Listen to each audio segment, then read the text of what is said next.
Hey nerds, Farmer Jesse here. Welcome to Growers Daily, your daily dose of ecological farming insight. It is Friday, August 29th, 2025, and today we're talking about green burials as fertilizer. Am I kidding? We'll find out. We're going to talk about raising beds or not raising beds based on your climate, and it is Feedback Friday, so let's do it.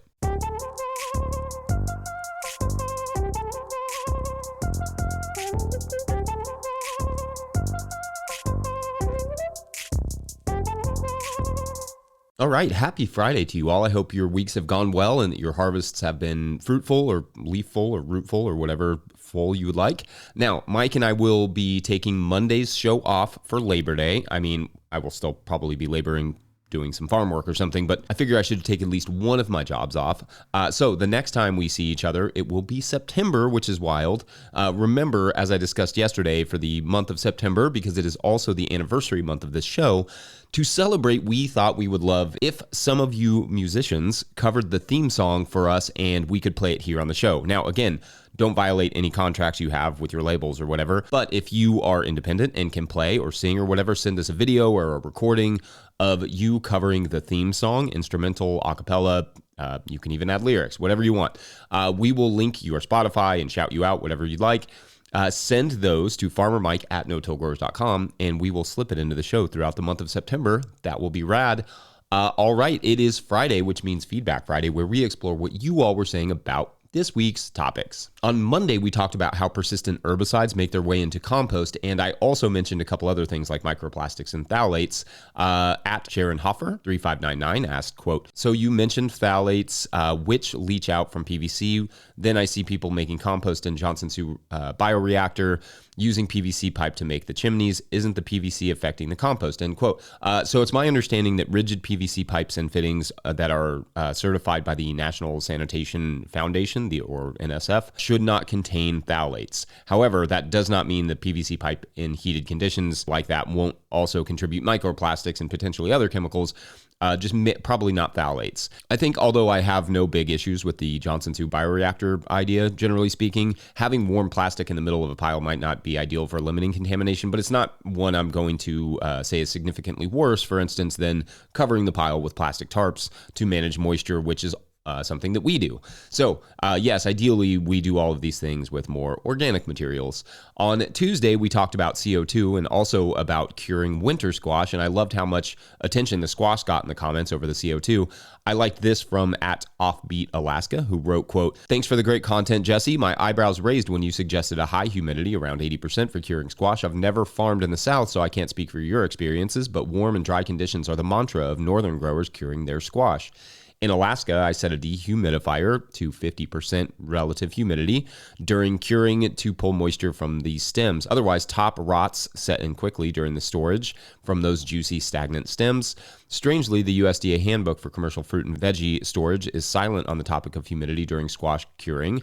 I found a single resource from Washington State University Extension suggesting high humidity curing of squashes, but they cite no source. I wonder if this might be an all too common case of garden advice telephone, and I'd like to know if you're having success curing squash in those sticky conditions. Perhaps the stems are already bone dry going into the process, end quote. So this is an interesting question / comment. I went and looked in a few places just to double check on the humidity thing, and it's indeed a little foggy. See what I did there? Anyway, Johnny Selected Seeds, for instance, who has their own squash breeder, recommends 80 to 85% relative humidity on the butternut squash seed. But when you look at the winter squash guide, linked in the show notes, it's actually a really good guide, it does not recommend high humidity.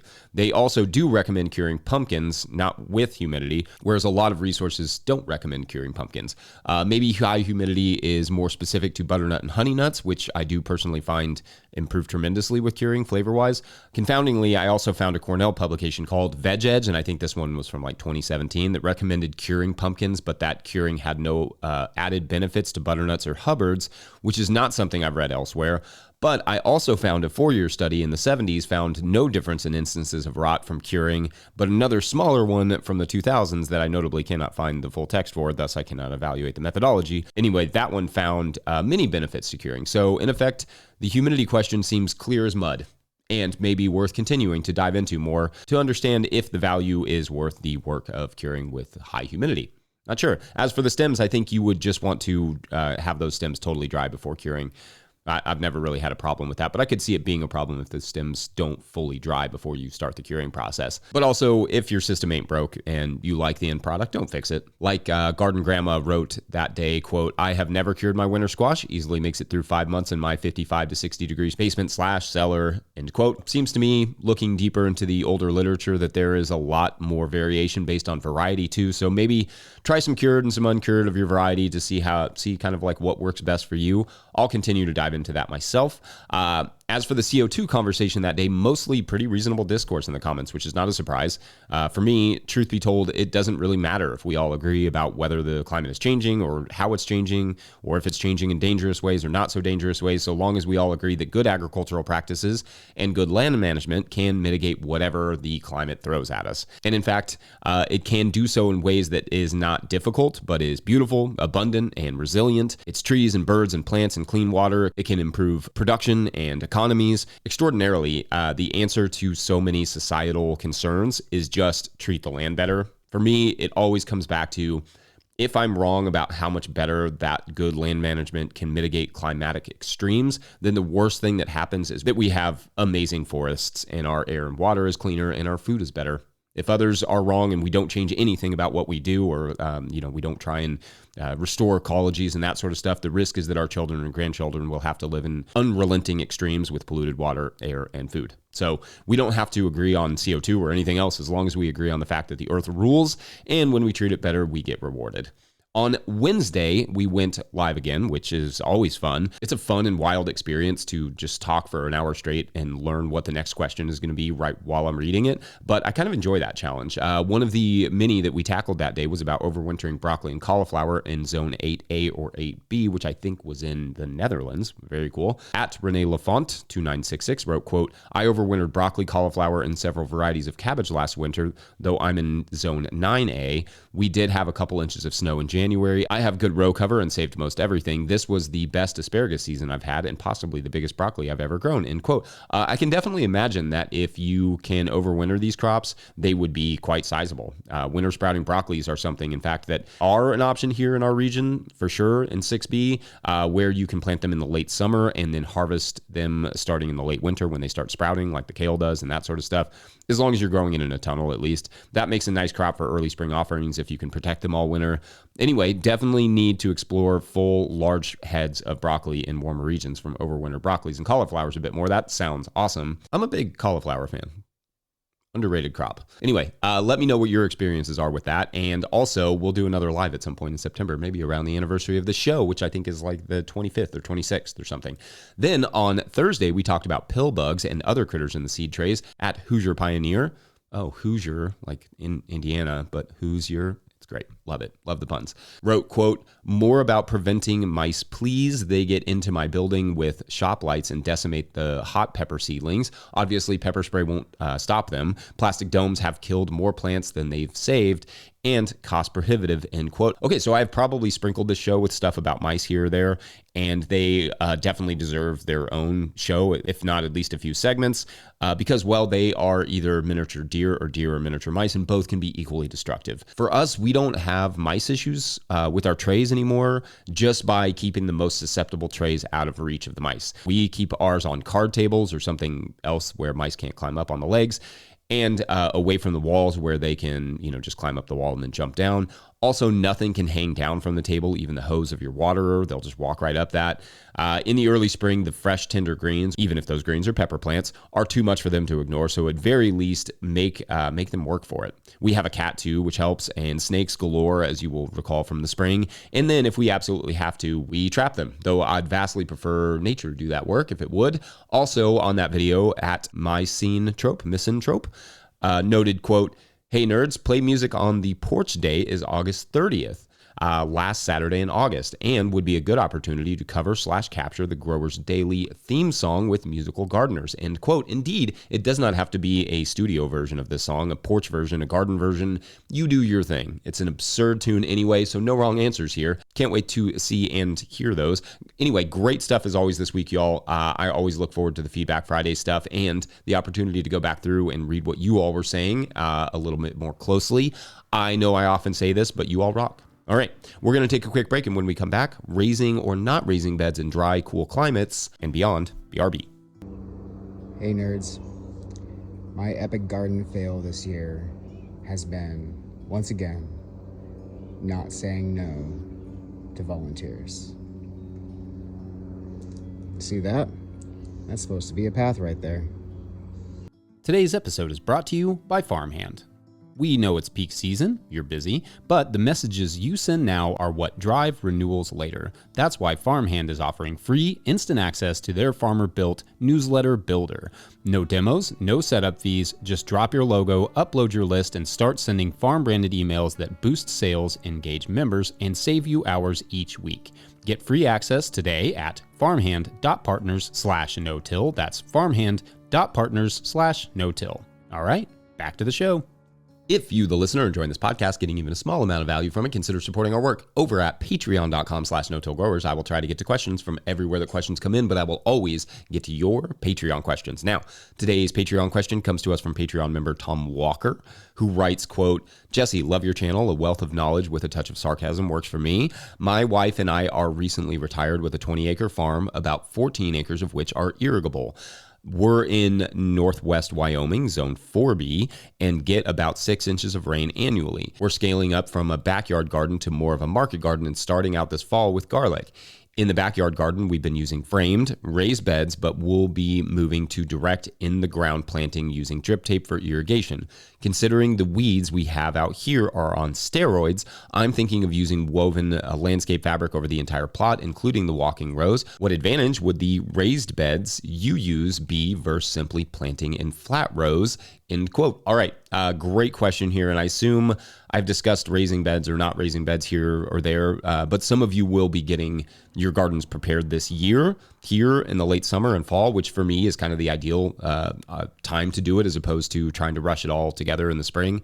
So anyway, it's not a bad time to start talking a bit more about garden prep and specifically decisions like raising the beds or not raising the beds. Now, the advantages of mounding or slightly raising your beds in the field, either by shoveling or using a bed shaper or a rotary plow, etc., are a few things. First, raised beds can dry out faster in the spring, faster than just like flat in-ground beds because they are raised above the soil around them. In the spring, when it's typically wet, that means you can work and or plant those those mounded beds earlier. Second, raising the beds can also make them warmer in the spring than the ground level beds for the same reason and with the same benefits. So in a situation where the climate is cold and wet, to me, the raised beds make all the sense in the world, especially if you have access to some irrigation. Now, in a situation like the one you described in this question where you are cold and dry, well, then you have a choice to make because although the warming up earlier in the spring will be beneficial, the drying out faster thing may not be. And I'm going to assume that although it sounds like you have some irrigation, water's still not going to be, overly abundant for you. It's going to be somewhat limited. So if it were me, I would probably make in-ground beds and find alternative ways, perhaps row cover, or it sounds like landscape fabric for you to warm the soil. Another factor is that weeding can be a bit more complicated with raised beds only because you have the curve of the bed itself to address, which can be challenging. But for me, that is not a reason to decide one way or another. I also think if I were in a very, very dry region, I would at least place some beds lower into the soil, almost concave like the Zuni waffle gardens of the high desert, which can be done in several different ways. Sometimes the entire walls around the gardens to block the wind and help trap water.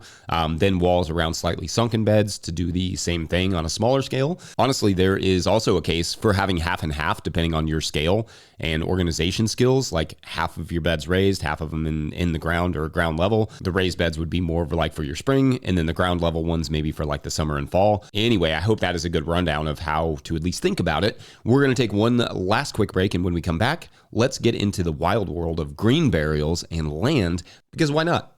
Be right back. Key.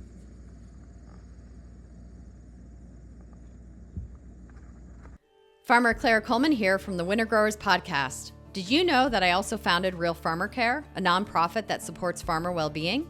From my own experiences farming, I knew firsthand that this type of support was missing from ag, so I decided to do something about it. As of today, there are over 500 farmer recipients of a $100 self-care award, with more applying daily. If If you'd like to help, each $100 donated supports one new farmer. Visit realfarmercare.com to donate and learn more. Again, that's realfarmercare.com. All right, so this past weekend, I was reading this article in the Times about the rise of green burials, i.e. people being buried without embalming chemicals, without everlasting caskets and all that stuff.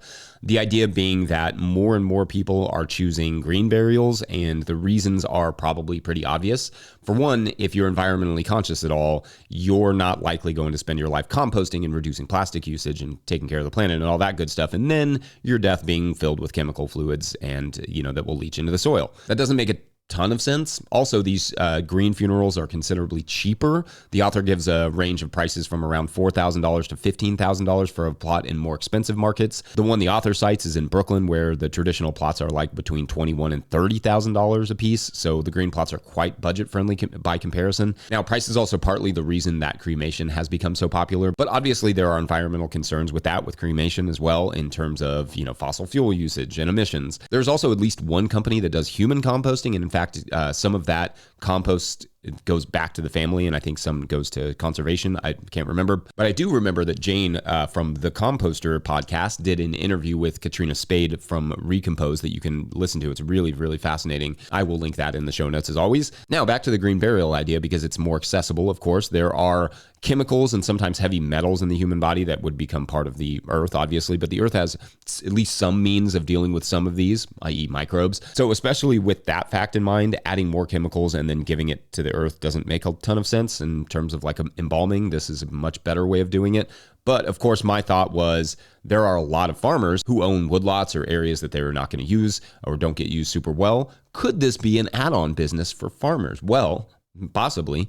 First, laws for burial grounds will differ by state and even by municipality. So that will be good for you to look into, but they will all likely have one or some of the following. They need protection, like from people desecrating and destroying the graves, like you have to put a fence around them in many areas. There could be zoning restrictions, though ag zones tend to allow for cemeteries and churches, interestingly, as some of the only few non-farm businesses allowed in ag zoning. Obviously, it's still a business, so you'd have to treat it like starting a business, market research, business plan, enterprise budgets, all that stuff. I'll link a good resource guide in the show notes in case you're like, because I know you are a little bit. You're probably like, well, I do have that back 40 that I just really don't use well. Just a thought. Anyway, let me know your all's thoughts on green burials or green burial businesses. Otherwise, I think that is it for this Friday. Don't forget, No Till Growers is now officially a nonprofit 501c3, so donations are tax deductible and greatly appreciated. You can learn about how to do that in the show notes. I feel like I need a green burial for my voice right now. Please make sure to like and subscribe and or follow wherever you're getting this podcast, because that's an easy way to help us out. Enormous thank you to all of our show sponsors. And if you'd ever like to sponsor the show, you can reach out to Farmer Michelle at notillgrowers.com and say, hey, Michelle, I'd like to sponsor the show. That's all it takes. Anyway, huge shouts to Willie Breeding for the theme music and Mike Hilbert for the production help and editing. Also, shouts to Epidemic Sound for the background music that you can hear. Pick up a hat like this or like this. We got beanies now. We got the Soil Nerd beanie.